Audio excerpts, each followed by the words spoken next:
Hello, welcome to the Comic Book Commentary. I'm Bo Leidig, and this week it is time once again to get back into the adventures of everyone's undead caped crusader with Spawn number 48. So let's zoom in and take a closer look. Before we get started today, I'd just like to go ahead and apologize beforehand because it is once again allergy season and the pollen is coming for me with a vengeance. So if at any point my voice sounds a little weird or I sound a little bit nasally, well, that's nature at its finest once again. First published in May of 1996, we see a fantastic cover by Tony Daniel. And, honestly, the past few months of recording these videos and going back through these issues of Spawn, it's really made me gain an appreciation for Tony Daniel's styling and artwork in a way that I never had before. He is clearly drawing Spawn in a manner that is quite similar to Greg Capullo. However, there are some, very small but noticeable differences if you look. Most notably, Tony tends to be a little bit more conservative in the way he draws Spawn's armor.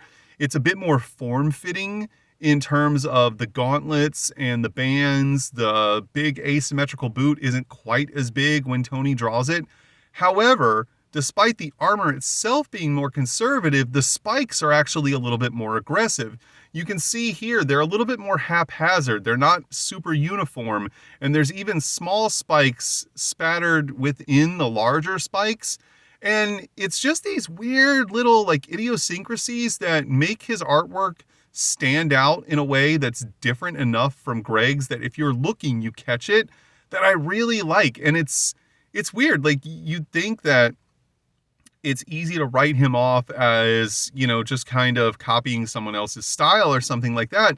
But honestly, I don't think he is. I think that Todd basically wanted to keep the look of Spawn to be in a very specific manner. And both Tony and Greg are keeping to that, but throwing their own little pieces of flair in there when they draw Spawn, still giving him a piece of their own little artistic uniqueness. And I really appreciate it. I've really grown to like this over the past few months going through all these issues once again. Story, Todd McFarlane. Pencils, Tony Daniel. Inks, Kevin Conrad. Copy editor and letters, Tom Orzechowski. Color, Todd Broker, Roy Young. The story begins in the office of Jason Wynn, and this is kind of an odd way to start this story out, as the first page is really just kind of a lot of exposition. These two paragraphs right here are kind of just going over why Jason's office looks the way it does. If you've noticed throughout the past 48 issues, whenever we are inside of Jason's office, it seems to be very dark and is only lit directly where his desk is at.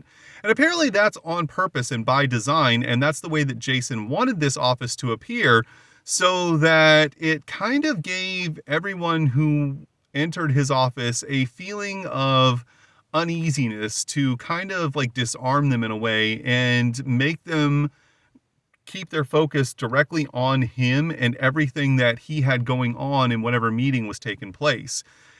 Here we can also see he is on a conference call with an unknown figure who is going over a laundry list of details about different black ops and dirty dealings that he has going on all over the globe.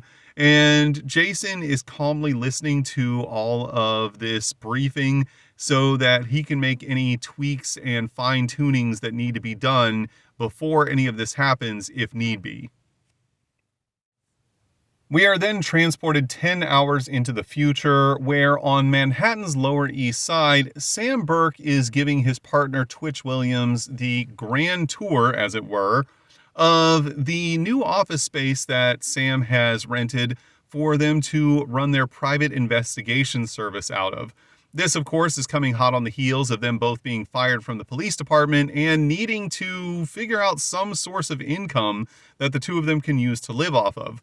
Sam had been saving up for a long time for a dream that he had long since given up on, and decided that the funds he had put together would be better used for him and Twitch to start their own private investigation service and go into business for themselves. As Twitch opens a closet, he is caught in an avalanche of boxes that contain many of the supplies for said new business. Twitch is not impressed with this development of being knocked over onto the ground, and he's also equally not impressed with what is, by all accounts, a dump of an office space.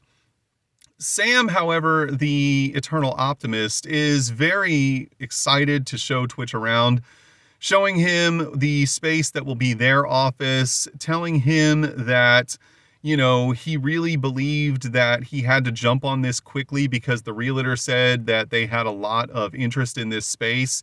However, this is, of course, Sam not realizing that he was being had by a fast-talking realtor.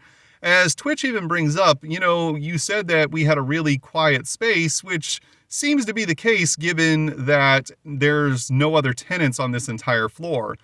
However, of course, Sam doesn't pick up on the sarcasm and simply thanks him for the compliment. He then walks into the space that's going to be their office and is shocked when he sees that the window, which had previously been broken, has been repaired, as he told the landlord that he refused to pay a single dime in rent until this was done. And now he's just head over heels by the fact that there's literally a window that's intact in the space that they're renting for their business. He then tells Twitch that this was one of the reasons he was so happy that he got this place and was able to secure it with a 5-year lease. This surprises Twitch as he simply exclaims, 5 years? Sam then runs over to the office window, opens it up, and says, "Boy, just look at that view." To which Twitch responds, "Yeah, some water towers and a few cigarette billboards that block 80% of the city from our viewpoint."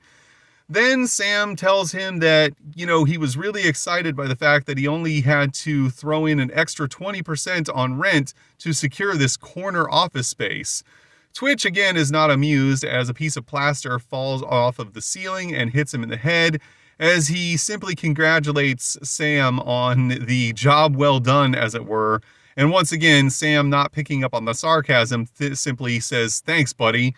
Now, this is another point I'd like to bring up. As I talked about before with the differences between Greg Capullo and Tony Daniels' artwork, this is somewhere where the two of them seem to really differ, for me at least.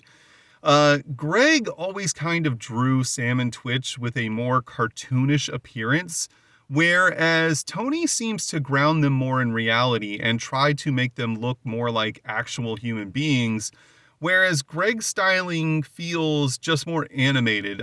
Sam in particular, I always felt had a very Fred Flintstone type of appearance when Greg draws him, whereas here you can see that Tony seems to just be drawing him to be an overweight middle-aged man. However, it's at this point that their conversation is interrupted when an envelope is slid underneath the door to their office. This shocks both of the men as, number one, they've only just signed the lease to this office space in the past 24 hours, and as Twitch stated, there's nobody else on this floor. This is something that both of the men find uneasy and unsettling, so they both draw their guns to do a quick sweep of the floor. This, however, turns up absolutely nothing, and the men are rather confused as to how anyone would A, know that they were there, and B, be able to escape the entirety of this floor within seconds of having slid this envelope underneath their door. This is then compounded when Twitch opens up the envelope to find more evidence incriminating the associates of Chief Banks. Now, these are people that Sam and Twitch already tried to take down when they went to the paper and tried to get all of their information published. However, we know now that Jason Wynn, operating behind the scenes, was able to make sure that the only person incriminated by this news story and the evidence that they brought forth was Banks himself, making Banks the fall guy so that Wynn and everyone else involved could keep their profiles low and continue to do their dirty dealings and make sure that all of these criminal proceedings could continue to go forward. Twitch is rather shocked as he really didn't believe that there would be any more going on with the evidence that they had brought forth, and all of the people who they had found to be associates of Banks were just going to go free. And he believes that someone is trying to work with them to get this information out into the public. However, one thing that does catch him off guard even more so is the inclusion of a picture of Spawn. Now, up until this point, all of the information they were being fed was primarily coming from Spawn. So if he's being implicated in some way, that means that there's a completely new informant who is trying to work with them. And this is a part of the puzzle that Twitch can't seem to make sense of. Later that evening, in the alleyways of Hell's Kitchen, the homeless men who call these alleyways home are having a bit of a disagreement, as many of the men are kind of fed up with Spawn being in their alleyways, not necessarily because he's there in the first place, but because he comes and goes as he pleases, and his constant wandering makes it impossible for the rest of them to avoid him and the trouble that he brings along with him. One of the men then calls out to Bobby and says, "Hey, what about you, Bobby? What do you have to say about your pal Al?" And Bobby responds by stating, "I don't have anything to say. I didn't even know he was back in town." At this point, the other man starts to mock Bobby and state, "What kind of pal is that then? You know, he comes back into town and he doesn't even try to contact you or anything. He doesn't let you know he's here. You know, I thought you two were supposed to be friends." The man then goes on to say that where he comes from, there's no such thing as a part-time pal, and if you're in town, you let your friends know. However, he's immediately rebuked by Bootsy, who tells him that Al is not like the rest of them, and he doesn't have to do or say anything that makes sense to all of them. Bobby agrees with him, telling them that, Al's earned the right to live how he wants to live, and, it seems like a lot of you have all forgotten how you were when you first arrived in the alleyways. However, the man that they're arguing with doesn't buy this at all and simply states, "Yeah, well, if you two want to be sucked into whatever charades Al has going on, be my guest." He then holds up a bottle of vodka and says, "A toast to Bobby and Bootsy, the whipping boys of the Blood King of the alleyways." He then lets out a huge burp and all of the men start to laugh. Speaking of Al Simmons, aka Spawn, we are then teleported to Rat City, the deepest, darkest region of Hell's Kitchen, where we see that Spawn is in the midst of doing some redecorating, as it were, as we see portions of his costume smashing and grabbing all sorts of different materials in the alleyways as something very strange is going on. We then see Spawn wandering through Rat City carrying a large pipe over his shoulder and a manhole cover under his arm in a beautifully drawn full-page splash. He is then interrupted by none other than Cagliostro, who calls out Spawn, but then quickly makes a point to change it back to Al, correcting himself mid-sentence. He then asks Spawn why exactly he's doing this, why he's playing into the devil's hands, but then brings up the idea that perhaps it's not him at all. Maybe the costume at this point has taken full control. Though Spawn immediately argues that the costume has nothing to do with this. However, Cog doesn't seem to necessarily buy it, as he asks, "So you're the one doing this? You're the one building this prison to isolate yourself and cut yourself off from the rest of the world?" And Spawn says, "Yeah, that was the whole point. Unfortunately, now you know where I'm at, which means I've failed." And at this point, Cog takes a little bit of a dig at him and says, "Yeah, you have no idea how badly you failed." At this point, Spawn completely loses his cool as his emotions boil over. He reaches out and grabs Cagliostro by the throat, picks him up, and slams him into a nearby wall. He then screams at him, "Then why don't you tell me about it? I'm sick and tired of you popping up whenever you please, preaching all of your mysteries. If you've got something to say, then how about you just say it? Otherwise, get the hell out of here." He then drops Cog to the ground, and as Cog gathers himself, he asks, "Why are you doing this?" Spawn replies by telling him, "Because Overkill, Tremor, the Curse, anybody who wants to find me seems to be able to do it with relative ease, and from now on, I'm putting a stop to that. I don't exist anymore." However, as we see Cagliostro walking away, he says, "Yeah, Al, you do exist. Unfortunately, you're the only one who won't accept that." The next evening, we find ourselves in Queens, New York at the home of Terry Fitzgerald and Wanda Blake, as Wanda is doing her best to try and make sense of all of the financial records of the charity organization that she works for. She is diligently trying her best. Unfortunately, this is not something that she is well versed at, and she realizes that she's bitten off more than she could chew. And it's kind of wearing on her because one of the other women in the charity even tried to talk her out of this. She then starts to muddle through some papers and accidentally knocks over one of the books along with some of the other papers, making a mess as she finally screams, "That's it, I can't do this," and then buries her head in her arms on the desk as she starts to wonder how on earth it is that Terry's able to keep up with all of these types of things and make it look so easy.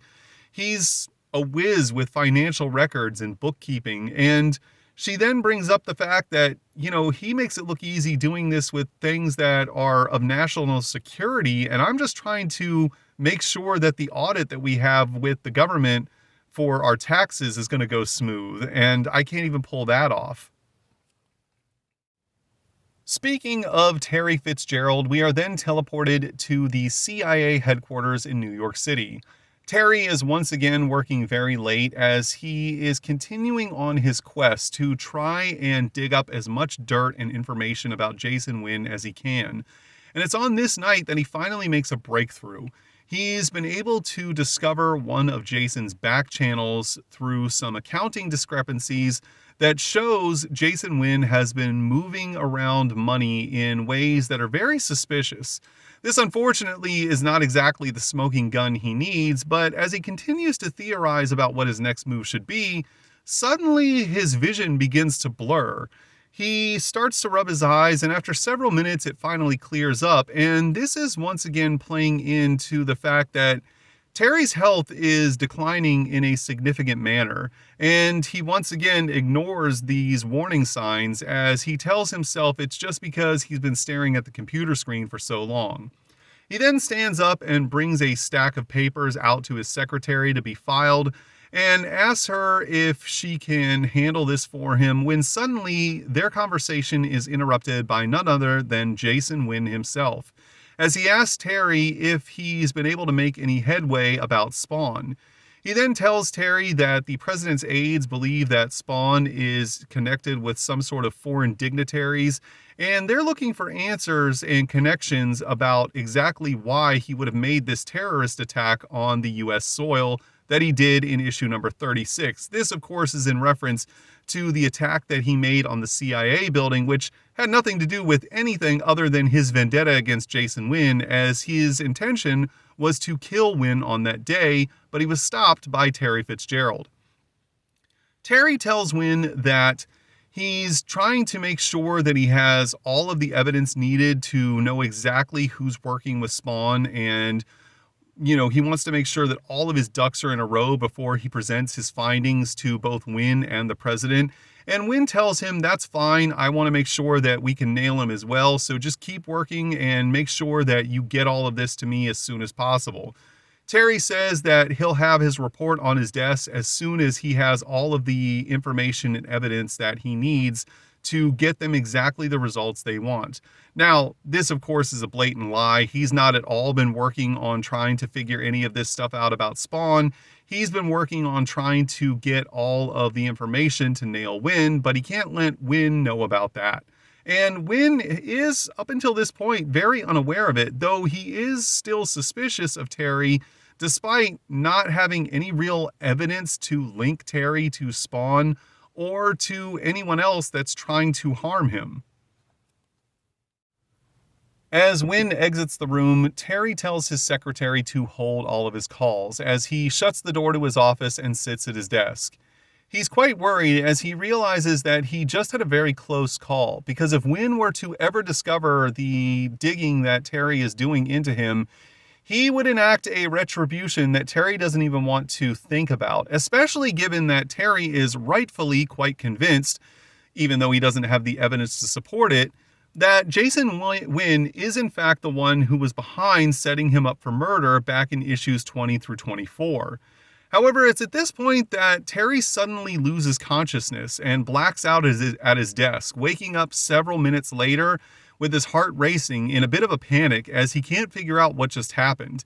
He immediately leaves and goes back home as he doesn't tell Wanda about any of this. He knows that she's been telling him for weeks to go to the doctor to address his coughing fits, and he's now very worried about what could be happening to his body. Though he doesn't bring up any of this to his wife as he doesn't want to worry her about his condition, though he also doesn't see the doctor either to try and address what these health problems may be. Back in Lower Manhattan, we are once again in the new office building home of Sam Burke and Twitch Williams as they are actually trapped in the elevator, which has suddenly stopped working with them in it. As they do their best to try and get their bearings, Sam decides to light a cigarette of all things, as the two of them work together to pry open the doors to the elevator and free themselves. As they approach their office, Sam then asks Twitch if he's been able to figure anything out more about the mystery file. Twitch tells him that all of the data and facts in the file seem to be accurate, which would imply that it's reliable information. This is something that catches Sam off guard as he asks, so what do we do then? There was a letter inside of the file that told us to meet up with this mystery informant at a specific time and place. Do we just go to the meeting? Twitch tells him that it doesn't seem like they have any other options, but Sam is convinced that because they still have 2 days before the meeting is supposed to happen, that they'll be able to find out some more information. He then sits down to start eating a hamburger and tells Twitch that there's still some parts of this that don't sit well with him. Like, for instance, how did this mystery informant know that they were going to be here in the first place? And how did he have the forethought to draft up a letter as if he already knew that the phone lines weren't connected yet?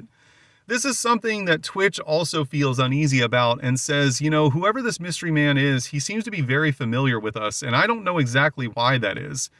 However, at this point, Sam decides that they're thinking too hard about it and they need to rest up for the night as he tells Twitch to sit down and grab some food.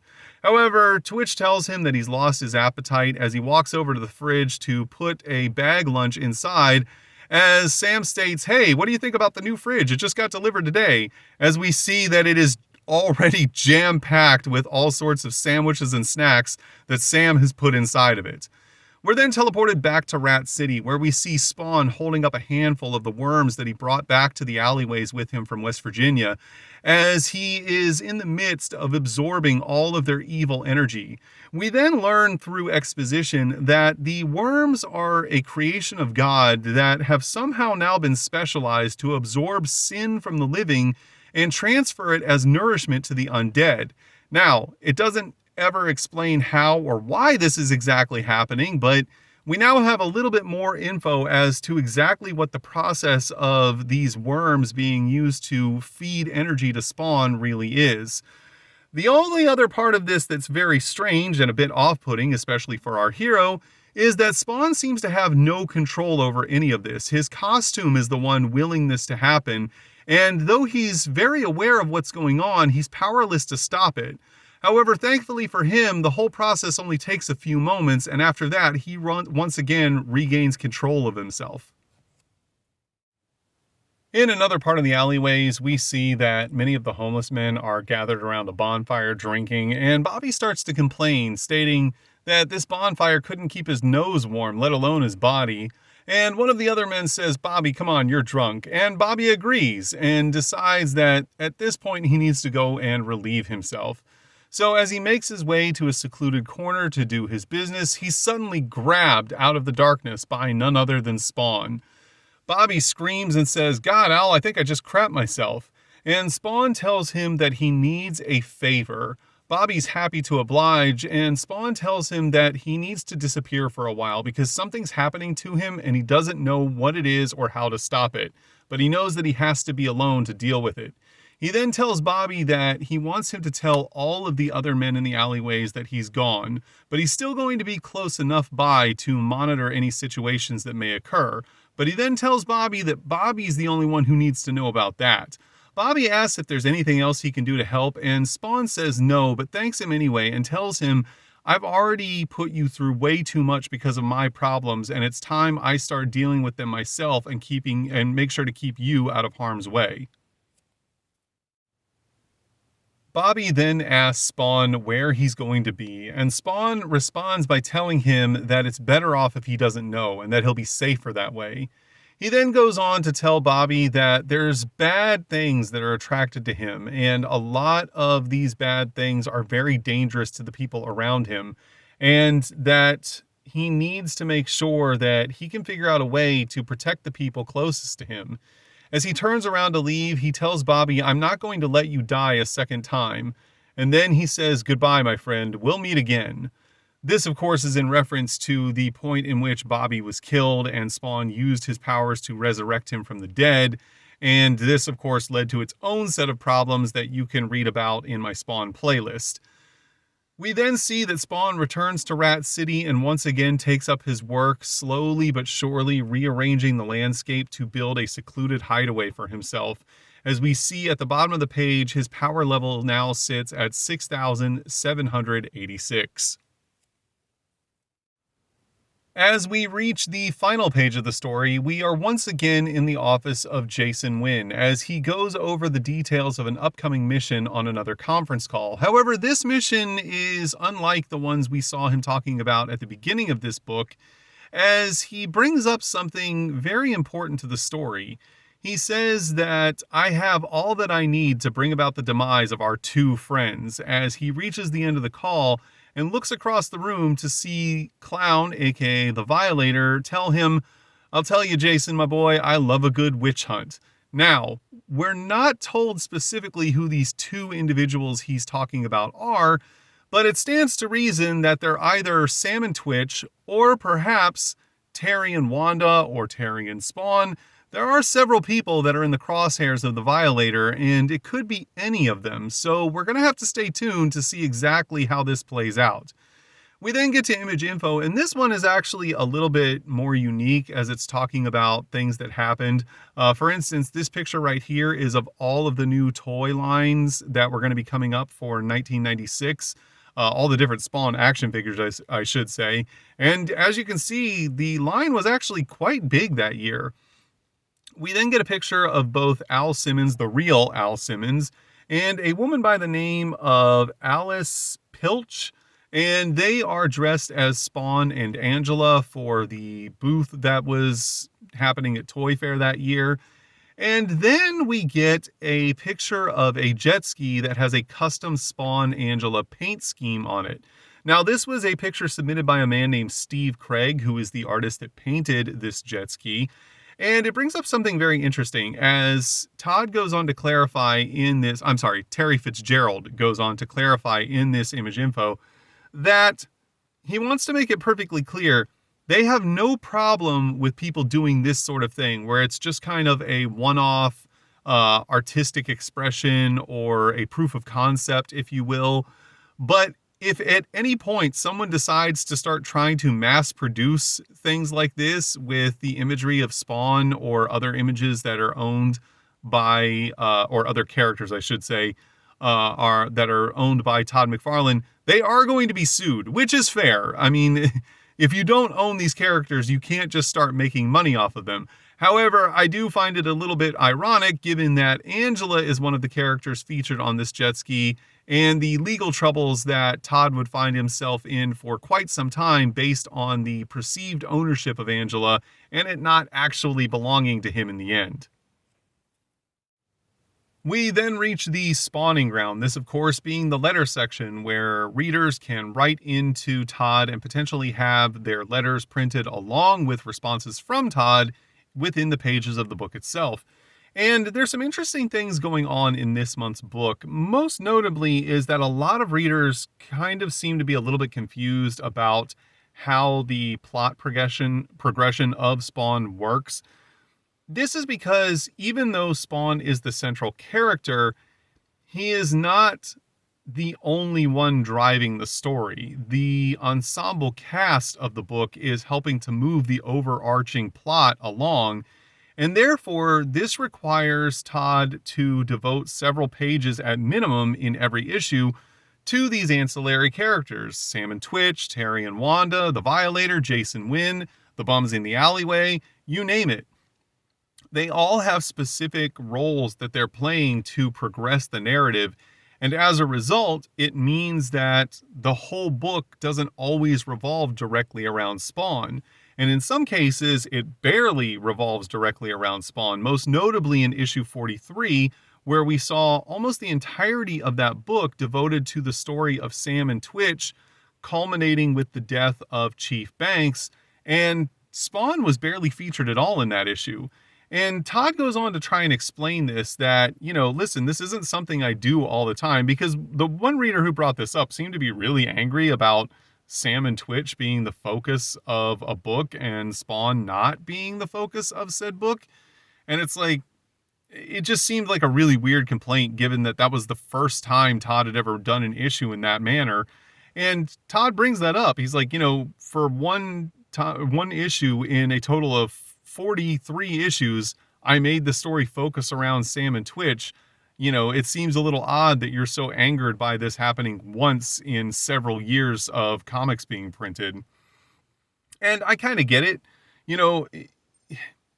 It's easy for me to see where the readers are getting confused, because this is a book that, by its very nature, seems like it would revolve specifically just around one central character, and that character being the focus of the book all the time.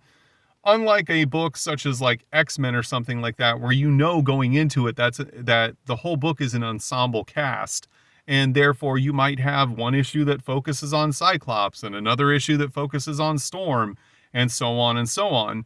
And I think a lot of people were not expecting Spawn to have that same kind of a jump around flow, and are finding themselves a little bit confused that the book is indeed that type of book, even though it's not really billed in such a manner. The other thing that I found kind of interesting is that one reader asked Todd about why there weren't more crossovers with Spawn and other Image characters. And Todd explained that because he didn't feel that Spawn was a traditional superhero comic book, which in a sense it's not, that having all these crossover events with other Image characters and trying to make it work within the stories of Spawn and the stories of the other characters' books would be really difficult and would potentially disrupt the flow of the entire narrative that he was trying to put together, and potentially the flow of the narrative of the character that was doing the team up with Spawn. I mean, we did see a guest appearance of Spawn in Shadowhawk number 2, but it wasn't like a true crossover. Spawn was just in like a couple of pages in the book, so whether or not he was there didn't have any real direct change on the story of Spawn or of Shadowhawk. So you can see how that one just kind of naturally worked out. And then even if you take Spawn's appearance in the Spawn Wildcats crossover miniseries Devil Day that I've just put up on the channel within the past few months, you can find it in my Spawn miniseries playlist. That's kind of its own like side story that happens in an alternate future. So the story itself has really no actual effect on the stories of Spawn or really Wildcats, in the sense that it was basically like it didn't happen, and no one outside of the people directly involved in that story even have any kind of recollection of those events taking place. So I kind of understand what Todd was saying when he kind of doesn't really want Spawn to have all this crossover going on with other characters, because it really would be difficult for him to make that, sensical in the ongoing Spawn narrative. We then get two pinups. The first one by Randy Queen over here with Spawn in what looks to be a graveyard. It's pretty cool. And this one by Joyce Chin of Angela. And I gotta say, this one by Joyce is really a bang-up job. This is a fantastic Angela pinup. And Joyce, if you see this, my hat's off to you. You really knocked it out of the park with this. We then reach the end cap, this of course being a rundown of everything that's going on with McFarlane Toys. However, this is an end cap that we've seen in either the previous issue of Spawn or in the final issue of the Spawn Wildcats crossover miniseries. I can't remember. Either way, I've talked about everything in it already, so I'm not going to repeat myself here. We then get to 2 pages of the Spawn Direct mail-away ordering form so that you could order different pieces of merchandise directly from Todd McFarlane. And this is the first time it's changed in quite a while. Now, most of the items featured here are things that we've seen before, but this up here I find very interesting. You can actually order a set of 8 original Todd Toys insert comic books. These were the comic books that came with the toys in the package. And I'm really shocked that he offered these for sale just kind of on their own like this. It seems like a really odd thing to, put out there. And I don't know how many people bid on this in terms of trying to buy up all these comics without having bought up any of the toys. It's unique for sure, and I've never seen anyone try and do something like this in any other circumstances. So, kudos to him for trying something different, but I really am curious as to how many people bought these just on their own as insert comics without having bought the toys. On the final page of the book, we get an advertisement for the Medieval Spawn Witchblade Team-Up miniseries, issue number 2. Now, stay tuned because next week is when I'm going to be starting my videos on this miniseries with issue number 1, and it is a fantastic miniseries. This is one of my favorite Spawn miniseries. The story is nothing really that special, but if you want to see a high-action Spawn miniseries where he and Witchblade are just teaming up, kicking ass, and taking names and fighting goblins, this is it. You get Medieval Spawn, you get Medieval Witchblade. It's fun for the whole family. Not really, it's super hyper violent, but regardless of that, stay tuned because it's one of my favorite miniseries and I really can't wait to do videos on these books. And on the reverse inside cover, we get an advertisement for Wizard Magazine Spawn Special featuring 8 free Spawn posters. I can only hope that one day I come across this issue of Wizard so that I can purchase it, and fingers crossed that it has all 8 posters still inside because I really want them and I've never had a chance to buy this issue before. So, I'm going to keep an eye out for it. And, if I get lucky, one day I'll have it. And if I do ever get it, I'll make a video about it on this channel. And that was Spawn number 48. And overall, I think this was a really good issue. It's very apparent that this issue is playing the role of setup for issue number 50. Issue number 50, of course, being a landmark issue. So I understand why Todd was, trying to do a really good job of setting up for the events that are going to be happening in number 50. But he also did it in a way that I felt worked really well. We're dealing with all of this mystery around Sam and Twitch and what's going on with this mysterious envelope that they've been given. We also don't know what's going to be happening with Terry Fitzgerald's health and how that's going to affect him and Wanda and Spawn as well. We also don't know exactly what the plan between Jason Wynn and the Violator are and how that's going to affect everyone. And there's also the mystery surrounding what's going on with Spawn's costume and how that's affecting him and the people that he interacts with. So there's just, one question after another that we don't get any answers to in this issue. But I also feel like Todd did a really good job of creating intrigue and really making us want to stick with it so that we can find out where all these stories go to.